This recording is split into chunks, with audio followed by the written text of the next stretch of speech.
राजा उत्तानपाद ब्रह्मा जी के मानस पुत्र स्वयंभू मनु के पुत्र थे। उनकी सुनीति एवं सुरुचि नामक दो पत्नियां थीं। उन्हें सुनीति से ध्रुव एवं सुरुचि से उत्तम नामक पुत्र प्राप्त हुए। वे दोनों राजकुमारों से समान प्रेम करते थे। यद्यपि सुनीति ध्रुव के साथ साथ उत्तम को भी अपना पुत्र मानती थी, तथापि रानी सुरुचि ध्रुव और सुनीति से ईर्ष्या और घृणा करती थी। वह सदा उन्हें नीचा दिखाने के अवसर ढूंढती रहती थी। एक बार उत्तानपाद उत्तम को गोद में लिए प्यार कर रहे थे, तभी ध्रुव भी वहां आ गया। उत्तम को पिता की गोद में बैठा देखकर वह भी उनकी गोद में जा बैठा। यह बात सुरुचि को नहीं जची। उसने ध्रुव को पिता की गोद से नीचे खींचकर कटु वचन सुनाए। ध्रुव रोते हुए माता सुनीति के पास गया और सब कुछ बता दिया।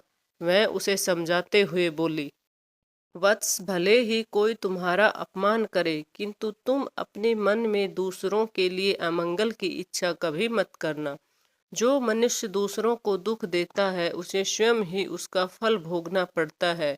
पुत्र, यदि तुम पिता की गोद में बैठना चाहते हो तो भगवान विष्णु की आराधना कर उन्हें प्रसन्न करो।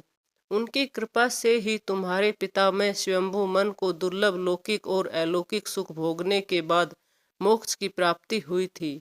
इसलिए पुत्र, तुम भी उनकी आराधना में लग जाओ। केवल वे ही तुम्हारे दुखों को दूर कर सकते हैं।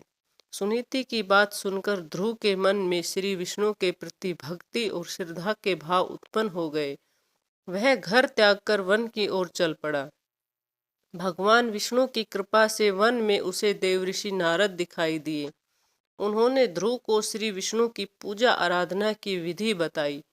ध्रुव ने यमुना के जल में स्नान किया और निराहार रहकर एकाग्र मन से श्री विष्णु की आराधना करने लगा।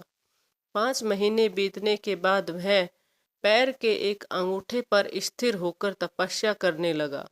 धीरे धीरे उसका तेज बढ़ता गया। उसके तप से तीनों लोग कंपायमान हो उठे।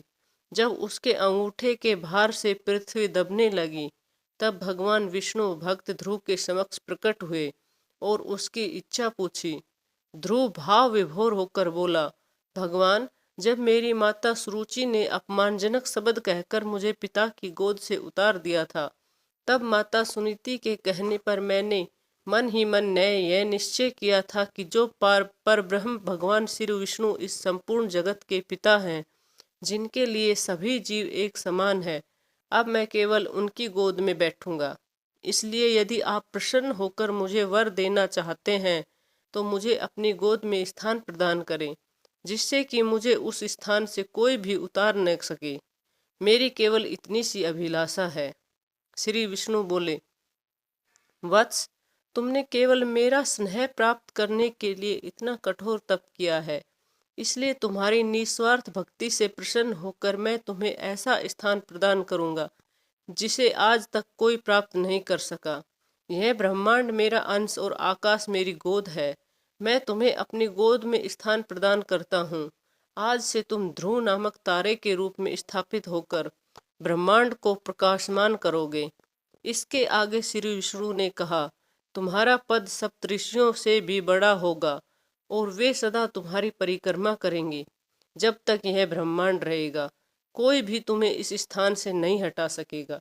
वत्स, अब तुम घर लौट जाओ। कुछ समय के बाद तुम्हारे पिता तुम्हें राज्य सौंपकर वन में चले जाएंगे। पृथ्वी पर 36,000 वर्षों तक धर्मपूर्वक राज्य भोग कर अंत में तुम मेरे पास आओगे। और इतना कहकर भगवान विष्णु अंतर्धान हो गए।